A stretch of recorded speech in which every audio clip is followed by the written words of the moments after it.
दोस्तों, जब भी हम इन्वेस्टमेंट करते हैं किसी भी प्रोडक्ट में, तो हमें मन में एक डाउट रहता है कि इस पे कितनी परसेंट रिटर्न आएगी, कितने साल में आएगी ये रिटर्न, क्या मुझे इन्वेस्टमेंट करना चाहिए या नहीं करना चाहिए। बहुत सारी रिस्क कैटेगरीज रहती है। तो दोस्तों, मैं सीए राहुल गोयल आज आपसे बात करूंगा कि इन्वेस्टमेंट करने से पहले हमें किन चीज़ों का पता होना चाहिए और क्या क्या चीज़ों की हमें बारीकी से समझ होनी चाहिए, क्या क्या फैक्टर्स का हमें आइडिया होना चाहिए। तो आइए दोस्तों, ये 10 से 15 मिनट की जर्नी हम साथ में करते हैं। तो पहली चीज़ दोस्तों, हमारे दिमाग में हमेशा ये चीज़ आती है कि जब मैं पैसा लगा रहा हूँ तो डबल कितने टाइम में हो जाएगा दोस्तों। तो फ्रेंड्स, फ्रैंकली स्पीकिंग, अगर सीधे शब्दों में आपको बोलूँ मैं, रातों रात पैसा डबल नहीं हो सकता है दोस्तों। अगर हो भी सकता है तो वो केवल और केवल आपके सपनों में हो सकता है दोस्तों। लेकिन हाँ, अगर आप सच में जानना चाहते हैं कि कितने टाइम में मेरा पैसा डबल हो जाएगा, तो मैं आपको बहुत ही सिंपल फॉर्मूला बताता हूं आज उसका, कि कितने समय में आपका पैसा डबल हो जाएगा दोस्तों। क्या है वो फॉर्मूला? उस फॉर्मूले का नाम है दोस्तों रूल ऑफ 72। ये रूल ऑफ 72 क्या है, ये कैसे काम करता है? तो इस फॉर्मूले में हम पैसा कितने टाइम में डबल हो सकता है ये निकालते हैं इस फॉर्मूले के थ्रू। इस फॉर्मूले का जो सिंटैक्स है वो है 72 डिवाइडेड बाई इंटरेस्ट रेट। अब हम एक एग्जाम्पल लेते हैं, उस एग्जाम्पल के थ्रू इसको समझते हैं। लेट सपोज आपके पास 1 लाख रुपए है इन्वेस्टमेंट करने के लिए, और आपको पता है कि 9% मेरी रेट ऑफ इंटरेस्ट होने वाली है। एक हाइपोथेटिकल सिचुएशन लेते हैं। अब आपको ये पता लगाना कि 1 लाख रुपए 2 लाख रुपए कब हो जाएंगे, डबल कब हो जाएंगे।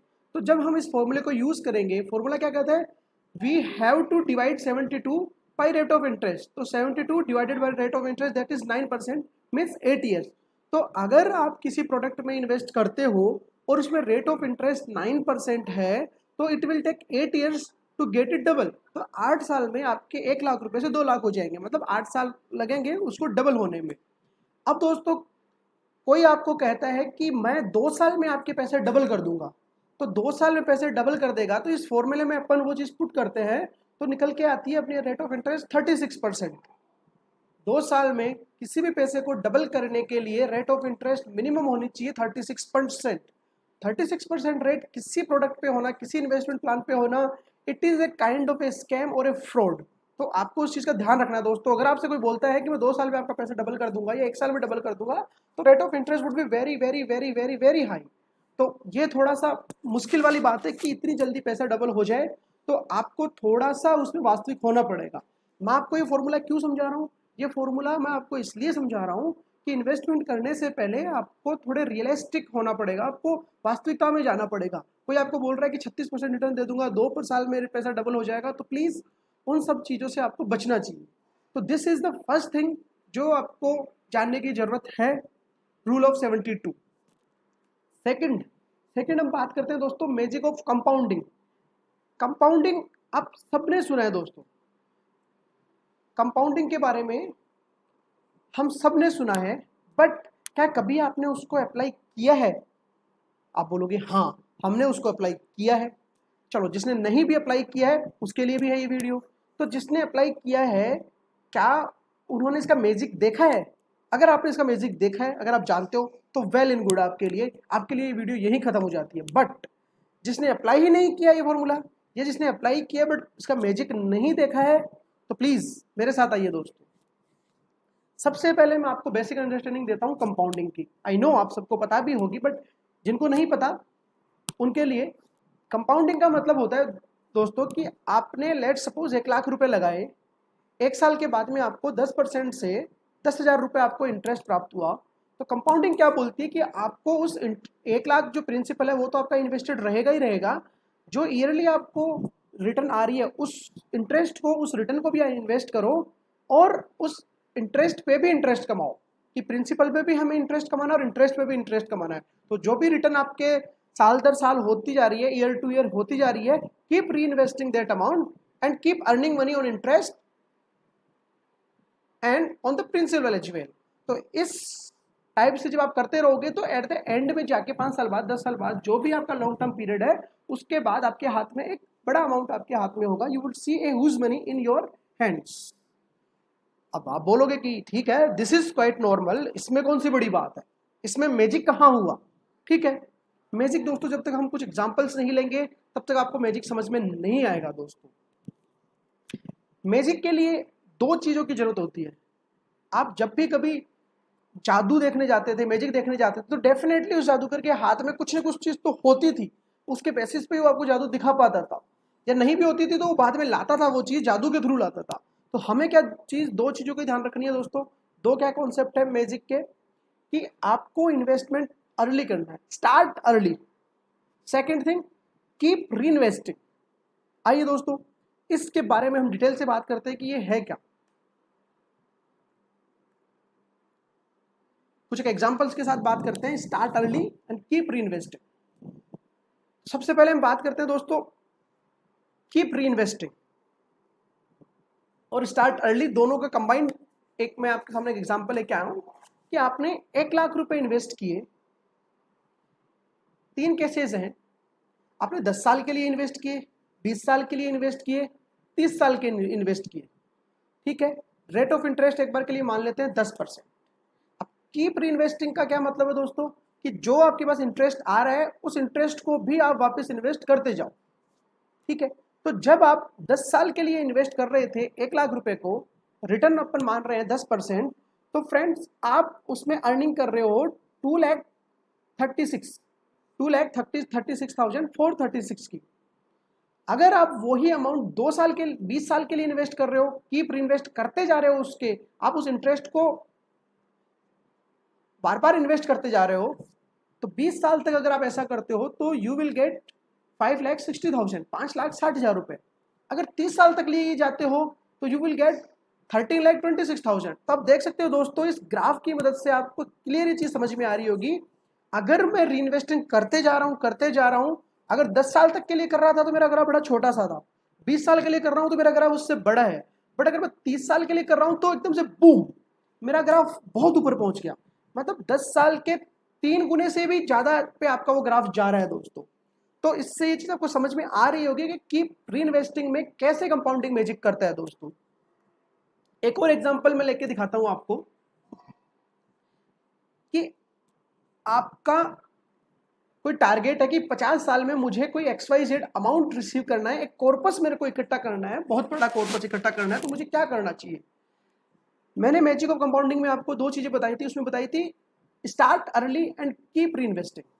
तो दोस्तों इस एग्जाम्पल में अगर मैं 1,00,000 रुपए हर साल इन्वेस्ट करता हूं और 10 साल के लिए इन्वेस्ट कर रहा हूं, तो इसमें 3 केसेस है।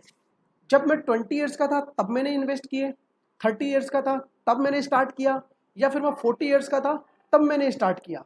और मुझे चाहिए कब वो अमाउंट, वो चाहिए मुझे 50 साल के एंड में। मैं अर्ली रिटायरमेंट लूंगा, 50 साल की एज में मुझे वो अमाउंट चाहिए। तो दोस्तों जब आप 20 साल के थे, व्हेन यू स्टार्ट अर्निंग, उसी टाइम आपने 1,00,000 रुपए साल के डालना शुरू कर दिए, 1,00,000 रुपए साल के इन्वेस्ट करना शुरू कर दिए और अगले 10 साल के लिए डाले। मतलब कि आप जब 30 ईयर तक के हो गए तब आपने डालना बंद कर दिए, और आपको पता है कि मुझे 50 साल का जब मैं हो जाऊंगा, रिटायर हो जाऊंगा, तब मैं वो पैसा विड्रॉल करवा लूंगा। तो जब आप 20 साल के थे उस टाइम आपने स्टार्ट किया 1,00,000 रुपए डालना, तो टोटल आपने 20 से लेके 30 साल तक की एज में 10,00,000 रुपए डाले दोस्तों।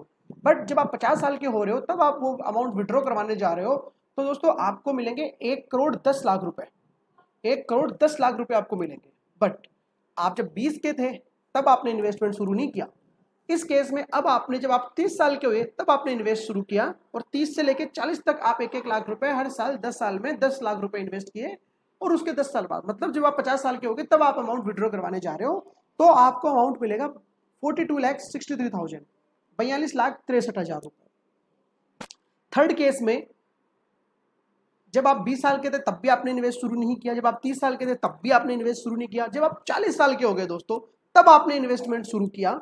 40 से लेके 50 साल तक की एज तक हर साल आपने 1,00,000 रुपए इन्वेस्ट किए, तो जब आप 50 साल के हो जाओगे तब आप कितना विड्रॉ करा पाओगे, 16,43,000 रुपए, 16,43,000 ओनली। तो दोस्तों पैसे आप 10 लाख इन्वेस्ट कर रहे हो, कर भी 10 साल तक रहे हो, और 1-1 लाख रुपए हर साल कर रहे हो, बट आप जितना जल्दी स्टार्ट करोगे उतना आपको फायदा होने वाला है। आप खुद देख सकते हो इस ग्राफ में, ये ग्राफ यहां से जाके सीधा यहां बूम कर रहा है।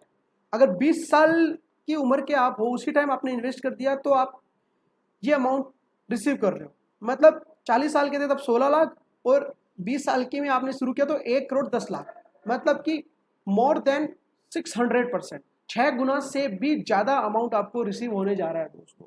तो this is the magic of compounding. I think आपको क्लियर हो गया होगा। ये चीज़ें मैं आपको इसलिए बता रहा हूँ कि जो नेक्स्ट वीडियो आपका आने वाला है कि किस प्रोडक्ट में क्या रेट ऑफ इंटरेस्ट है, क्या मेरिट्स है, क्या डिमेरिट्स है, उन सब में आपके काम आने वाला है। इन्वेस्टमेंट की प्री प्लानिंग है बेसिकली ये। तो मैं आपको इन्वेस्टमेंट करने से पहले की प्री प्लानिंग बता रहा हूँ कि आपको किस किस बातों का ध्यान होना चाहिए। इसके अलावा कौन कौन से फैक्टर है, इन दो चीज़ों के अलावा, इन दो फॉर्मूलोज के अलावा कौन कौन से फैक्टर है जो आपको किसी भी इन्वेस्टमेंट इंस्ट्रूमेंट में जाने से पहले देखने चाहिए। पहला फैक्टर है दोस्तों कि फाइनेंशियल गोल। आपको ये डिसाइड करना है कि मैं इन्वेस्टमेंट क्यों कर रहा हूँ, मेरे क्या गोल्स हैं। एग्जाम्पल के तौर पे, क्या मुझे 10 साल बाद, 20 साल बाद एक प्रॉपर्टी खरीदनी है, या मुझे रिटायरमेंट के टाइम पे एक बड़ा फंड चाहिए, या मुझे बच्चों की एजुकेशन के लिए चाहिए, या मुझे मैरिज के लिए चाहिए, या मुझे फॉरेन ट्रिप के लिए चाहिए। तो सबसे पहले आपको ये डिसाइड करना है, ये नोट डाउन करना है कि मुझे इन्वेस्टमेंट क्यों करना है। तो सबसे पहले आपको आपकी फाइनेंशियल गोल डिसाइड करनी है दोस्तों। Once you have decided this goal, फिर आपको आना है इन्वेस्टमेंट होरिजन पे। एक्चुअली इन्वेस्टमेंट होरिजन आपके फाइनेंशियल गोल के साथ ही चलेगा।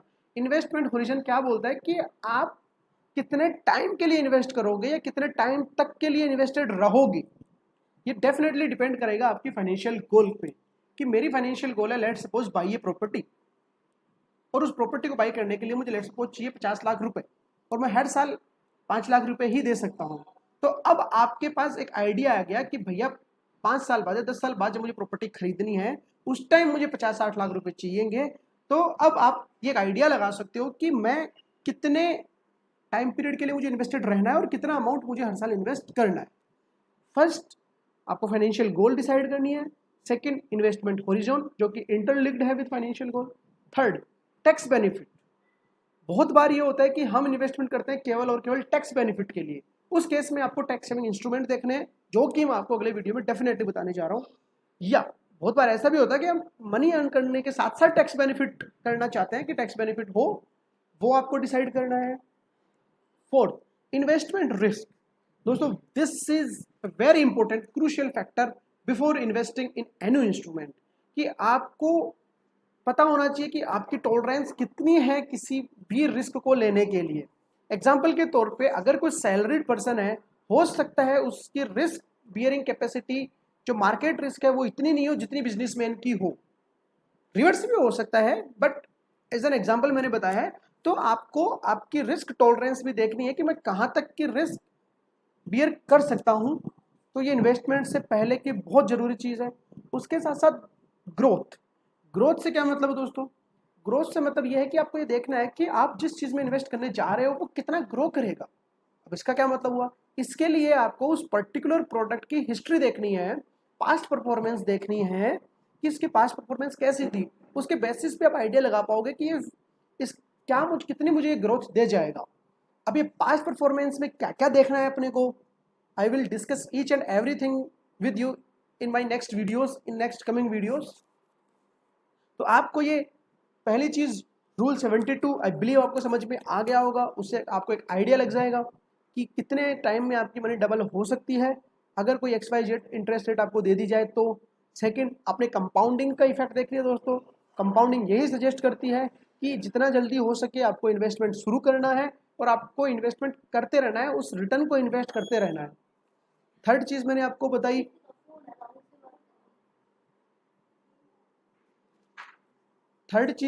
बताई, कि क्या क्या 5 फैक्टर्स हैं जो आपको ध्यान में देने की ज़रूरत है। तो दोस्तों, अगर आपको ये वीडियो पसंद आई हो तो प्लीज़ इस वीडियो को लाइक करें और सब्सक्राइब करें, और ज़्यादा से ज़्यादा दोस्तों के साथ शेयर करिए ताकि उनको भी इसका बेनिफिट मिले। आपके सब्सक्राइब और लाइक करने से हम भी मोटिवेट होंगे। थैंक यू सो मच दोस्तों। जय हिंद, जय भारत।